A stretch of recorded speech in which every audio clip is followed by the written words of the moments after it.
السلام عليكم ورحمة الله وبركاته. بسم الله الرحمن الرحيم.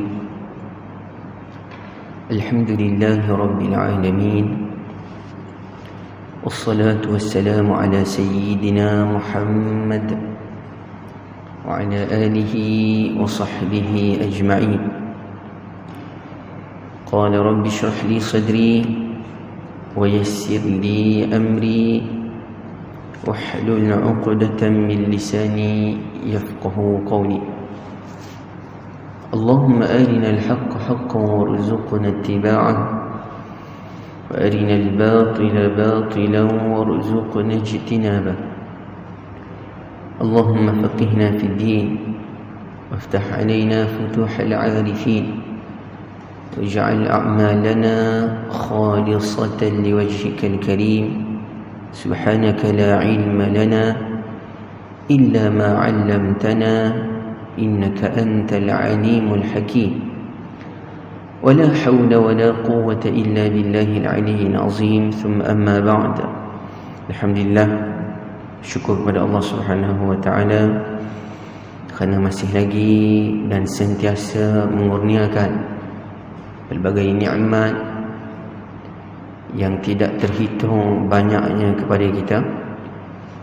Walaupun banyak dalam kehidupan ini kita melanggar perintah Allah Subhanahu wa ta'ala, tetap sahaja Allah Subhanahu wa ta'ala mengurniakan nikmat yang tidak putus-putus kepada kita.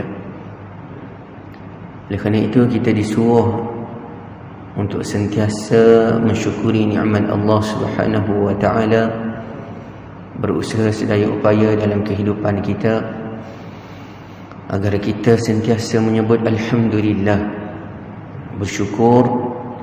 Para ulama menyebut adalah dengan mulut kita menyebut Alhamdulillah, hati kita mengiktiraf dan meyakini bahawasanya apa yang kita dapat hari ini adalah pemberian daripada Allah Subhanahu wa ta'ala, dan gunakan anggota tubuh kita untuk taat kepada Allah Subhanahu wa ta'ala. Itulah hakikat kesyukuran yang sebenarnya yang disuruh kepada kita sebagai hamba Allah Subhanahu wa ta'ala.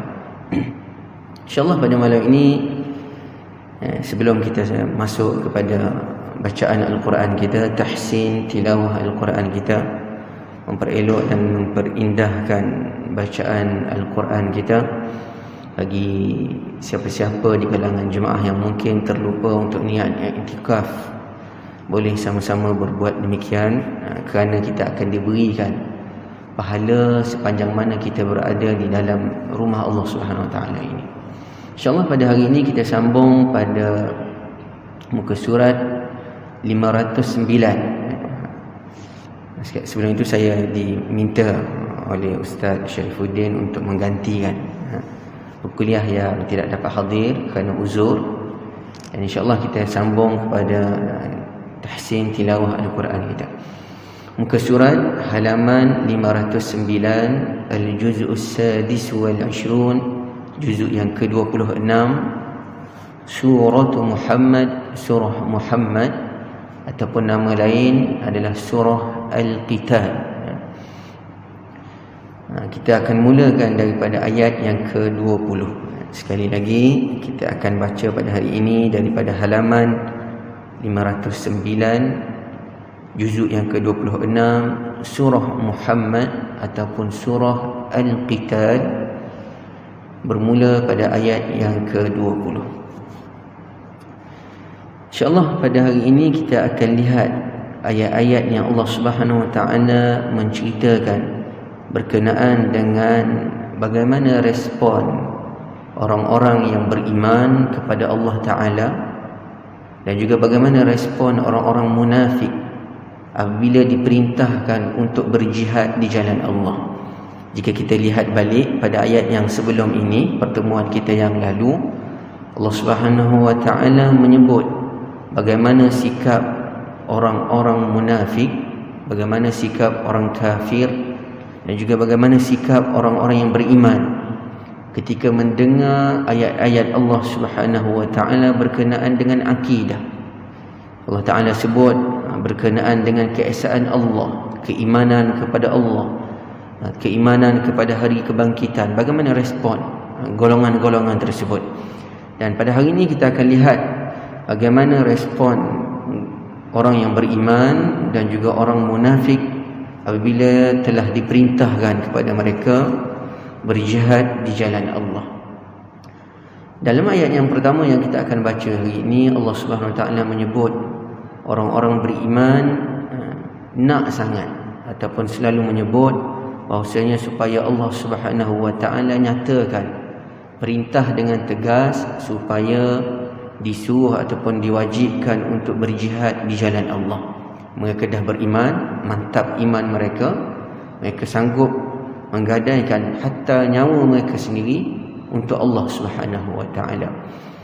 Dan juga kita dapat lihat pada ayat yang pertama ini bagaimana Allah Subhanahu Wa Taala menyebut orang-orang munafik yang sangat takut apabila diperintahkan oleh Allah Subhanahu Wa Taala untuk berjihad di jalan Allah, kerana mereka tidak beriman kepada Allah dengan sebenar-benarnya.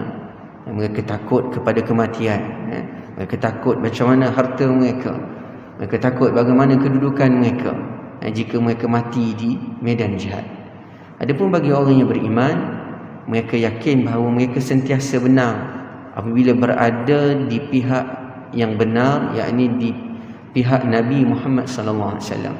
Sama ada mereka benang di medan jihad, itu suatu kemenangan, ataupun mereka gugur syahid, itu juga kemenangan yang hakiki yang mereka nak. Oleh kerana itu bagi mereka sama saja, sama ada menang, dapat harta rampasan, ataupun mati di jalan Allah, mereka dikira syahid, akan diberi ganjaran yang sangat besar oleh Allah Subhanahu Wa Taala di akhirat nanti. Kita lihat pada ayat yang pertama, Allah Subhanahu Wa Taala mulakan dengan huruf waw. Huruf waw adalah satu huruf yang keluar daripada dua bibir mulut kita yang kita muncungkan. Istimewanya huruf ini, ketiga-tiga baris yang kita nak sebut, hatta baris yang mati sekalipun, mesti kita muncungkan dahulu untuk sebut dia. Wa, muncung. Muncung lagi nak sebut wi, muncung lagi nak sebut wu. Hatta kalau dia mati sekalipun kita sebut au, muncung. Adapun huruf-huruf yang lain, jika mereka berbaris hadapan sahaja baru kita muncungkan. Berbeza dengan waw yang huruf satu-satunya yang mesti dimuncungkan dalam apa sahaja baris. Jadi bolehlah kalau kita nak buat teka-teki pada anak-anak cucu kita, apakah huruf yang mesti dimuncungkan dalam semua baris yang nak disebut. Itu supaya mereka tahu, ada kuis berkenaan dengan Al-Quranul Karim. Wa yaqu qaf, huruf isti'la. Isti'la saya dah sebut dan kita akan sebut lagi. Isti'la ini suara kita akan naik ke langit sebelum kita keluarkan dia. Qa, qu, dia tebal. Wa yaqulul ladzi za yang macam dal, cuma dia ada titik, iaitu huruf yang keluar daripada hujung lidah kita bertemu dengan hujung gigi hadapan kita, zi, dan dianya huruf yang nipis. Panjang dua harakat, mad asli, na'a kita panggil mad badal. Mad badal di sisi bacaan kita Hafs an Asim, kita baca dengan dua harakat. Adapun di sisi bacaan Warsh an-Nafi', dia baca dengan 2, 4 ataupun 6. Jadi ada yang baca amanu, itu bacaan biasanya di sebelah maghribi. Adapun kita dua harakat saja. Apa beza mad badal dengan mad asli? Setengah orang dia keliru. Apa beza mad badal dengan mad tabi'i? Mad badal ni adalah huruf mad yang didahului oleh hamzah. Huruf mad, alif ke waw ataupun ya, yang sebelumnya huruf hamzah. Kalaulah alif, sebelumnya hamzah baris atas. Kalaulah ya, hamzah baris bawah, iman, iman. Kalaulah waw, hamzah baris depan, utul kitab. Itu mad badal. Adapun mad asli biasa adalah huruf mad yang berada Yang sebelumnya bukan hamzah. Contoh allazi tadi kan. Itu beza dia lah. Okey, amanu man asli. Laula nuzzi zai. Zai ni kalau kita belajar sifat huruf, ada satu sifat yang sinonim dengan zai adalah kita panggil apa? Safir. Safir ni kena ada z, 3 huruf yang keluar daripada tempat yang sama dan mempunyai sifat yang sama. Zai, sin, sad. Keluar daripada hujung lidah, pangkal gigi bawah, dan dia kongsi sifat yang sama, adanya desiran. Sad kita sebut, sa, sin, za. Jadi pastikan bunyikan safir bagi huruf-huruf tersebut. Laula nuzzilat, ta yang mati jelas kita panggil hamas dia. Lat keluarkan angin. Kesalahan yang biasa berlaku pada huruf yang hamas, biasanya pembaca Quran dia angkat makhraj ta. Lat itu jadi qalqalah. Itu kesalahan yang biasa setengah orang dia tak perasan. Laula nuzzilat surah, angkat makhraj dia jadi qalqalah. Itu salah. Keluarkan angin. Laula nuzzilat su. Itu beza di antara qalqalah dan hamas. Surah. Roh itu kita panggil ta marbutah. Ta marbutah ni orang tua kita panggil ta simpul. Apa beza dia dengan ta maftuhah, ta yang buka? Bezanya ta marbutah bila kita berhenti dia jadi ha. Sebab setengah orang ada yang mungkin baru belajar dan sebagainya, dia baca surat, dia baca tak. Bila nampak je ta marbutah, jadikan ha bila kita berhenti. Surah. Okey. Fa idza, dan juga ta marbutah ni adalah kita panggil apa? Quran ini sebagaimana yang kita maklum ianya tauqifi daripada Nabi SAW. Yakni Nabi sebut tulis begini dengan wahyu daripada Allah Subhanahu Wa Taala. Kalau kita lihat ada ta dalam Quran ditulis dengan maftuhah, buka. Pada kalimah yang sama juga ditulis dengan ta marbutah. Itu menunjukkan bahawa Quran ini bukan dibuat oleh Nabi SAW. Ianya daripada Allah Subhanahu Wa Taala, dan Allah Taala suruh Jibril beritahu Nabi Muhammad SAW ta pada perkataan sebagai contoh ni'matallah, wa in ta'uddu ni'matallah. Ada beberapa tempat dalam Quran. Salah satu tempat yang pertama ditulis dengan ta marbutah, tulisan sama, makna sama. Tempat yang kedua ditulis dengan ta maftuhah. Itu menunjukkan bahawasanya bukanlah Nabi SAW yang buat Quran ini. Kalau manusia sama saja. Tak, Allah SWT yang turunkan Quran kepada Nabi Muhammad SAW. Okey. Kita habiskan dulu ayat yang pertama, kita detailkan sedikit. Fa idza, itu kita panggil mad jaiz munfasil. Munfasil. Setengah-setengah kitab disebut mad al-munfasil.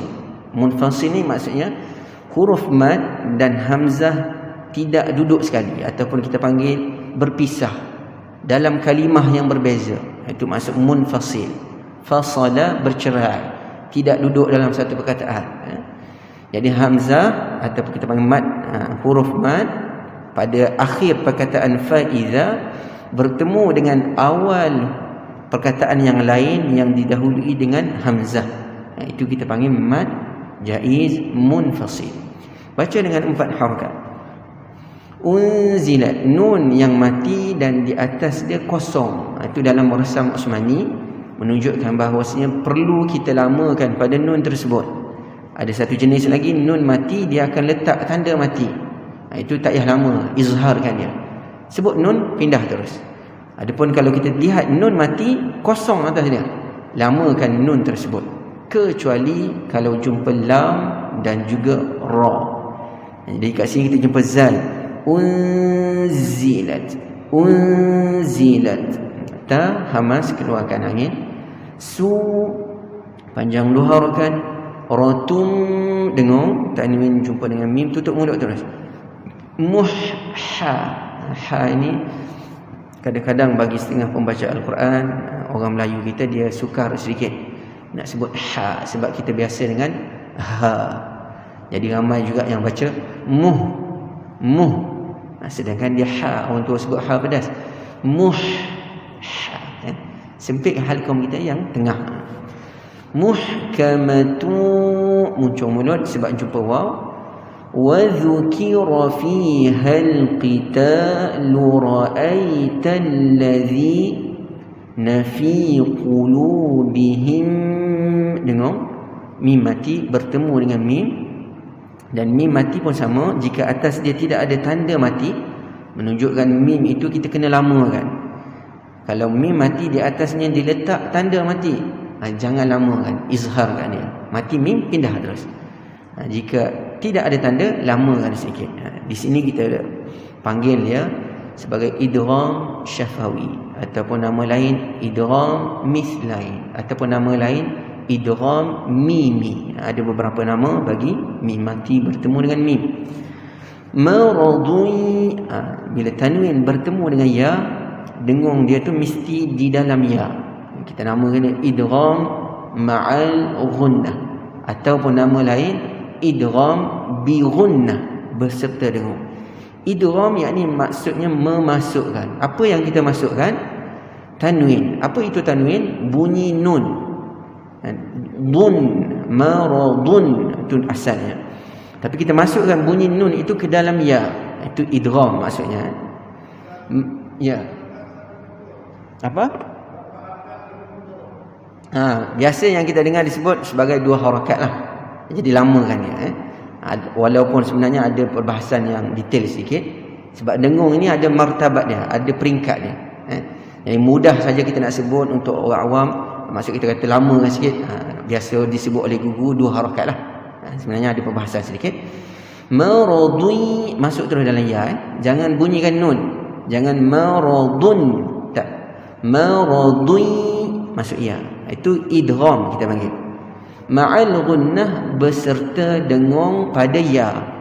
Maradui, tahan pada ya. Yanzu, nun tidak ada tanda, dengung. Jumpa za tebal sedikit. Zuru, panjang dua harakat. Na ilaika nadha, za ni huruf isti'la tebal. Za. Nadharal maghain, huruf tebal. Jangan ke langit sedikit. Maghsyi alaihi minal maut. Bila kita nak berhenti tu panjangkan sikit waw. Jangan maut tak. Maut. Fa'awla lahu. Okay, kita baca dulu. A'udzu billahi minasy syaithanir rajim. Bismillahirrahmanirrahim.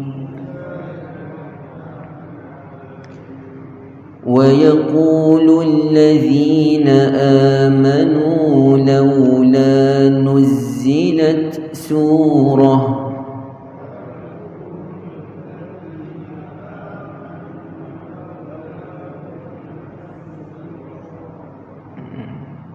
Biasa orang dia kalau ta jumpa dengan sin dia masuk. Laula nuzzilas, ada juga latsu. Dia bezakan فإذا أنزلت سورة محكمة وذكر فيها القتال رأيت الذين في قلوبهم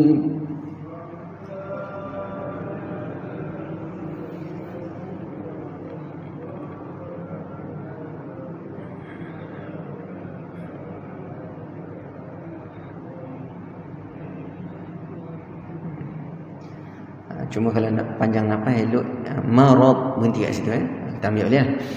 Ra'aital ladzina fi qulubihim maradun yanzuruna ilaik.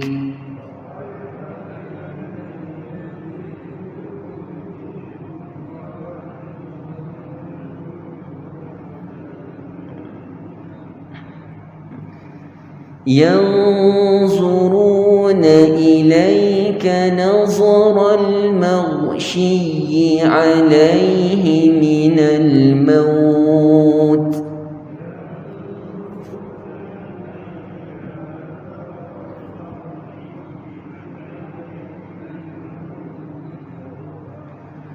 فأولى لهم. Pada ayat yang berikutnya Allah SWT menyatakan bahawa mereka selalu berkata ta'atun wa qawlun ma'ruf. Kami sentiasa mematuhi perintah yang disuruh oleh Allah Subhanahu wa taala, wa qawlun ma'ruf, dan memperkatakan perkataan yang baik. Fa idza azama al-amr, yakni apa azama al-amr, yakni diwajibkan. Apabila perkara itu telah ditetapkan, yakni diwajibkan berperang, falau sadaqullaha lakana khairan lahum. Diwajibkan berperang tapi mereka tak suka. Mula-mula cakap kami akan taat, kami akan cakap perkara-perkara yang baik, tapi bila telah diwajibkan berperang, mereka tidak suka dengan arahan daripada Allah SWT tersebut. Falau sadaqullaha lakana khairan lahum. Allah Ta'ala nyatakan, maka kalaulah mereka bersifat jujur kepada Allah, yakni mematuhi perintah Allah Subhanahu Wa Taala dengan berperang di jalan Allah, khairan lahum, perkara tersebut lebih baik dan amat baik bagi mereka untuk dunia mereka dan juga akhirat mereka. Tetapi orang munafik, dia cakap lain, tetapi apa yang ada dalam hati mereka berlainan dengan apa yang mereka ucapkan. Ta'atun wa qawlun ma'ruf.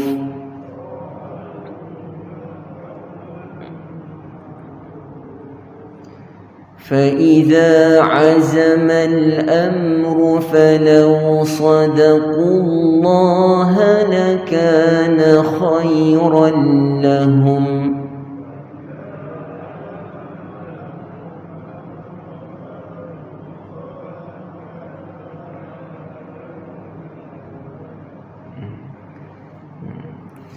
Dan mereka ini orang yang tidak taat kepada Allah Subhanahu Wa Taala. Jika mereka berkuasa atas muka bumi ini, mereka akan melakukan kerosakan dan juga memutuskan silaturahim. Itu sifat mereka.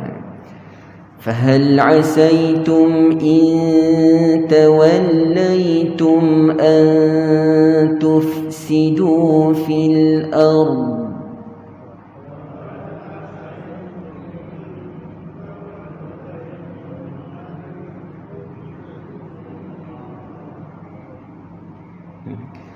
Boleh je nak habiskan, ataupun kalau tak sempat boleh berhenti di situ. Wa tuqatti'u arhamakum.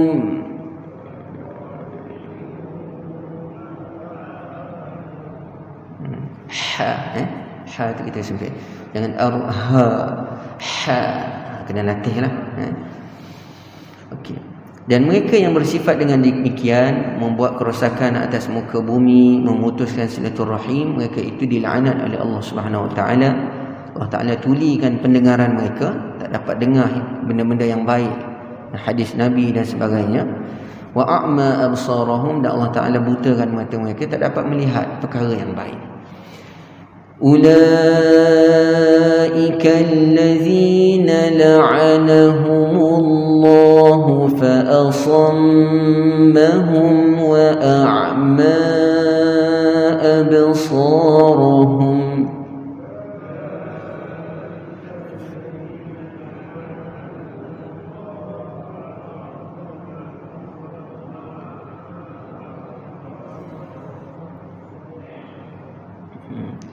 Setelah Allah Ta'ala jelaskan perkara tersebut, apakah mereka tak nak memahami Al-Quran? Yatadabbaruna Al-Quran.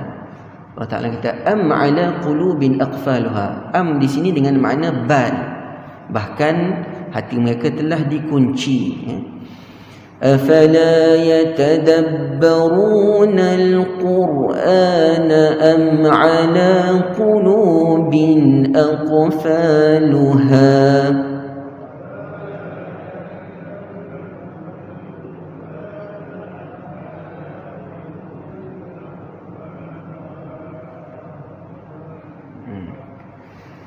Allah SWT juga menyatakan sifat orang munafik ini orang-orang yang berpaling ataupun kembali kepada kekufuran mereka. Setelah dijelaskan perkara-perkara, yakni kebenaran petunjuk dan sebagainya, sesungguhnya mereka itu diperdayakan oleh syaitan yang menjadikan nampak bahawa apa yang mereka buat ini nampak elok, cantik, dihiasi oleh syaitan, dan juga syaitan memanjangkan angan-angan mereka. Innal ladzina irtaddu ala adbarihim min ba'di ma tabayyana lahumul huda syaitan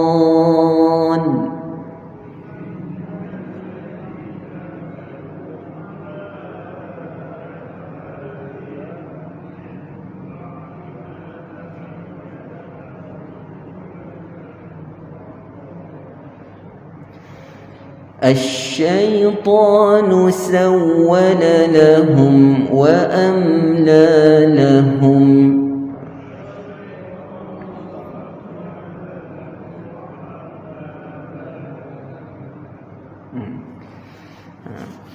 Mereka itu orang yang sifatnya begitu, diperdayakan oleh syaitan dan sebagainya. Kenapa?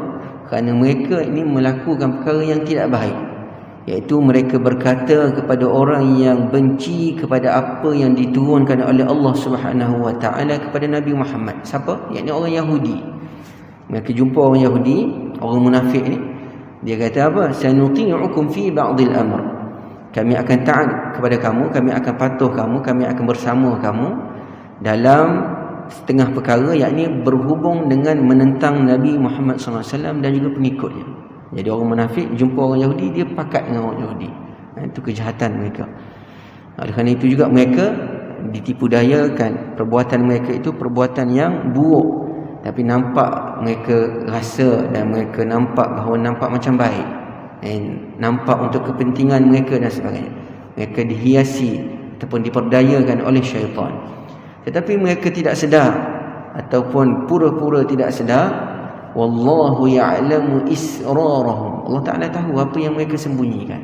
Walaupun pakatan yang mereka buat itu secara tersembunyi, tapi mereka kena tahu bahawasanya Allah Ta'ala mengetahui apa yang israrahum, yakni ma yukhfunahu, apa yang mereka sembunyikan daripada perbuatan yang jahat yang mereka rancangkan itu.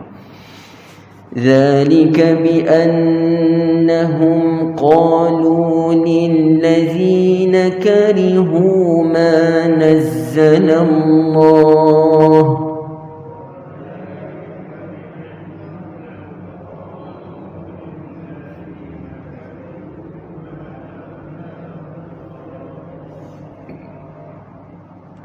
Kalau nak ambil terus sanuti'ukum boleh, cuma kalau kita nak cantik sikit ambil balik. قالوا للذين كرهوا ما نزل الله سنطيعكم في بعض الأمر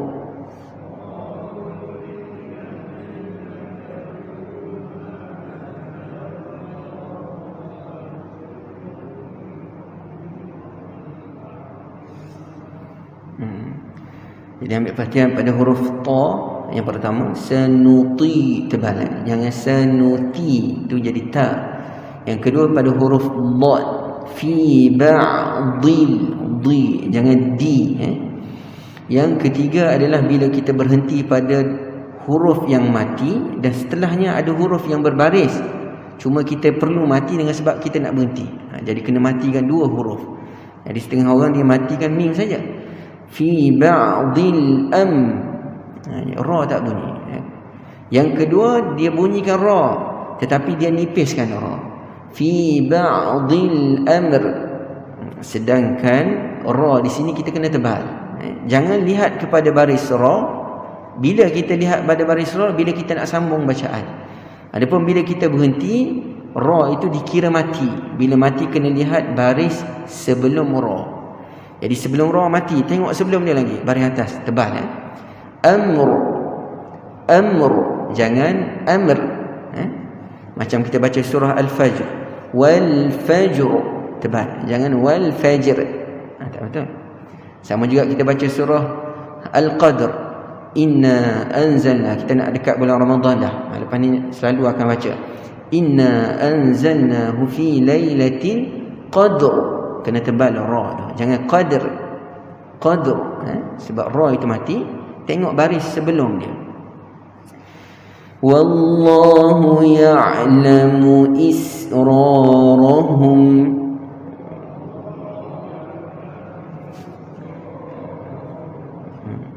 Pada ayat yang berikutnya Allah Ta'ala nyatakan, walaupun mungkinlah mereka ini terlepas daripada kejahatan, bencana disebabkan kejahatan yang mereka buat, yang berpakat dengan orang Yahudi, nak buat jahat kepada Nabi Muhammad SAW dan juga kepada orang yang beriman. Mungkin kat dunia mereka boleh terlepas, tapi bagaimanakah mereka nak lepas apabila mereka ditarik nyawa oleh malaikat maut? Malaikat akan sentap mereka punya roh, dan Allah Ta'ala sebut yadribuna wujuhahum, sambil malaikat memukul muka dan juga punggung mereka, adbarahum, belakang mereka. Jadi mereka diazab oleh Allah Subhanahu Wa Ta'ala ketika mati pun, selepas mati pun akan diazab di dalam kubur, dan seterusnya di akhirat lebih teruk lagi azab yang akan ditimpakan kepada mereka. فَكَيْفَ إِذَا تَوَفَّتْهُمُ الْمَلَائِكَةُ يَضْرِبُونَ وُجُوهَهُمْ وَأَدْبَارَهُمْ.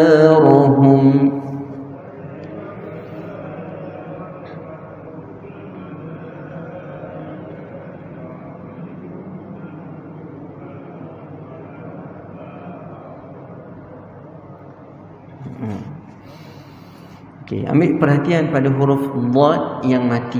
Kesalahan yang sering berlaku, ramai di kalangan pembaca Al-Quran yang lantunkan dhad. Yadribu, sedangkan dhad bukan qalqalah. Qalqalah hanya 5, qaf, ta, ba, jim, dal. Qutubu jadin. Ingat 5 ni. Selain daripada 5 itu tidak boleh kita lantunkan. Dan lantun ni biasa berlaku bila matilah. Setengah orang disebut isra, izja, dia angkat makhraj. Tak betul. Jadi dhad pun jangan yadri, tahan. Yadri. Wujuhahum wa dal, baru kita lantungkan. Kemudian pada ayat yang berikutnya Allah Ta'ala nyatakan kematian mereka, yakni orang munafik, dalam keadaan yang buruk itu, yakni ditarik nyawa oleh malaikat dengan kasar dan dipukul muka mereka, belakang mereka. Kenapa? Kerana bi'annahum muttaba'u ma askhatallah, mereka sentiasa menurut ataupun mereka melakukan perkara yang menyebabkan askhatallah, kemurkaan Allah Subhanahu Wa Taala. Wa karihu ridwanahu, dan mereka, yakni orang munafik, pula membenci perkara-perkara yang diredai oleh Allah Subhanahu Wa Taala. Yakni suka buat perkara yang lawan Nabi, berpakat dengan orang Yahudi nak buat jahat pada Nabi, itu perkara yang dimurkai oleh Allah, dan tidak suka kepada perkara yang mendatangkan redha Allah, yakni taat pada Nabi Muhammad SAW. Fa ahbata a'malahum, Allah Taala batalkan, gugurkan a'malahum, yang disebut oleh para ulama thawabu a'malihim, yang dibatalkan adalah pahala amal mereka. Mereka buat dan dapat pahala, dibatalkan. Dan jika mereka beriman dengan sebenar-benarnya tetapi mereka buat jahat kepada Nabi SAW, dibatalkan pahala amalan-amalan mereka. Dzalika bi annahum اتبعوا ما أسخط الله وكرهوا رضوانه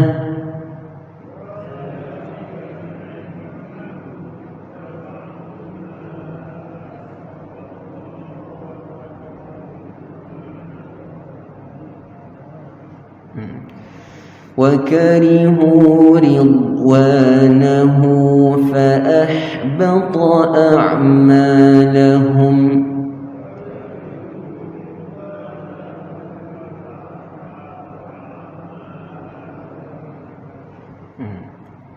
Ambil perhatian pada huruf dhad, ridwa, jangan lantun.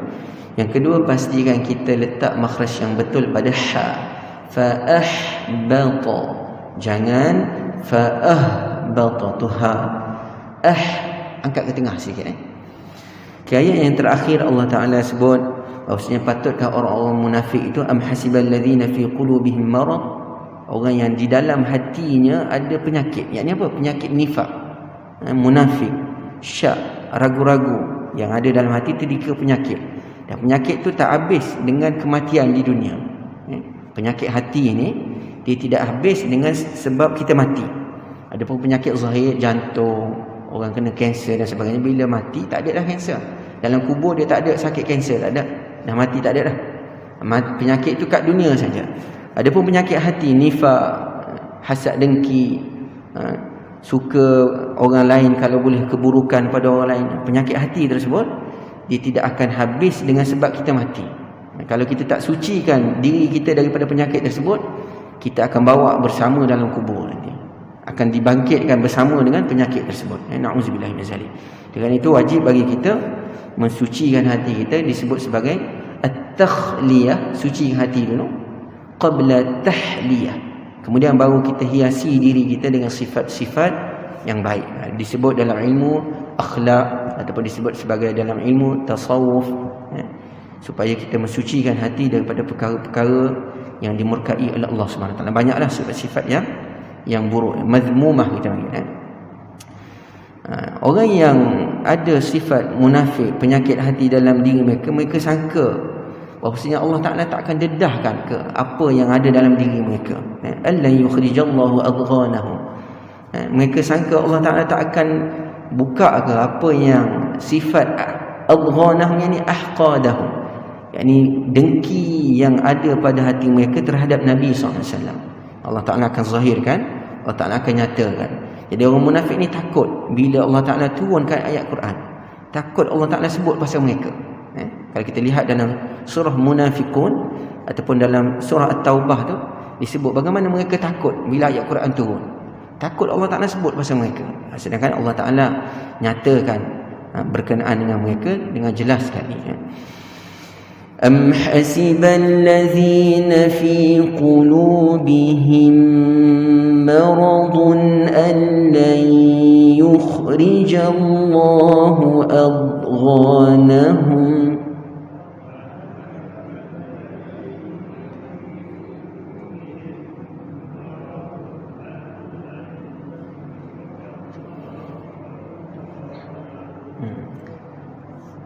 Sadaqallahul azim. Saya kena berhenti awal sikit sebab sebenarnya ada urusan lain yang kena buat, tapi Ustaz Syarifuddin minta tolong, jadi saya berhenti awal sikit. Cuma kesimpulan daripada ayat yang kita baca pada hari ini, pertamanya Allah Subhanahu Taala, kita dapat lihat daripada ayat-ayat yang kita baca adalah dengan Allah Ta'ala mewajibkan jihad pada jalan Allah itu dapat membezakan di antara orang yang beriman dengan sebenar-benarnya, dan juga dapat membezakan dengan orang yang bersifat dengan sifat munafik. Jadi boleh lihat orang yang beriman dengan sebenar-benarnya akan redha, akan berani untuk keluar berjihad di jalan Allah. Adapun orang yang di dalam hatinya ada sifat munafik, dia akan takut bila berjihad sebab takut mati itu. Dan kemudian dalam ayat-ayat yang kita baca ini, Allah Subhanahu Wa Taala menyatakan juga berkenaan dengan kepentingan kita mentadabbur Al-Quranul Karim ataupun memahami Al-Quranul Karim dengan pemahaman yang benar. Dan juga Allah Ta'ala menyatakan berkenaan dengan bahaya kita berpaling daripada Al-Quran, tidak beramal dengan apa yang Allah Subhanahu Wa Ta'ala turunkan di dalam Al-Quranul Karim. Juga Allah Subhanahu Wa Ta'ala sebut dalam muka surat yang kita baca ini, antaranya Allah Ta'ala sebut berkenaan dengan orang-orang yang melakukan kerosakan atas muka bumi. Disebut al-ifsad fil ardh, buat kerosakan atas muka bumi. Wa qata'al arham, dan memutuskan silaturrahim. Itu dua perkara yang menyebabkan ataupun di antara sebab akan mereka tidak akan mendapat taufik daripada Allah Subhanahu Wa Taala, tidak akan dapat bimbingan daripada Allah Subhanahu Wa Taala, dan juga menyebabkan seseorang itu jauh dari rahmat Allah. Jadi kalau mafhum daripada apa yang kita sebut tadi, kalau kita nak dapat taufik daripada Allah, Dan kalau kita nak dapat rahmat daripada Allah, kita kena jauhkan diri daripada dua sifat yang tidak baik. Ini membuat kerosakan atas muka bumi dalam apa sahaja bidang yang kita ceburi. Dan yang kedua, jangan memutuskan silaturrahim. Ya Allah Ta'ala alam wa ilmuhu atam. Kita tutup dengan tasbih kafarah dan surah Al-Asr. Subhanakallahumma bihamdik, asyhadu an la ilaha illa anta, astaghfiruka wa atubu ilaik. Bismillahirrahmanirrahim. Wal 'asri innal insana lafi khusr illa alladhina amanu wa 'amilus salihati wa tawassaw bil haqq wa tawassaw bis sabr. Bismillah, alhamdulillah, wassalatu wassalamu ala rasulillah wa ala alihi wa sahbihi wa man wala. Allahumma inna nas'aluka 'ilman nafi'an wa rizqan tayyiban wa 'amalan mutaqabbala. Sallallahu ala sayyidina Muhammad wa ala alihi wa sahbihi wa baraka wa sallam. Alhamdulillahi rabbil alamin. Assalamualaikum warahmatullahi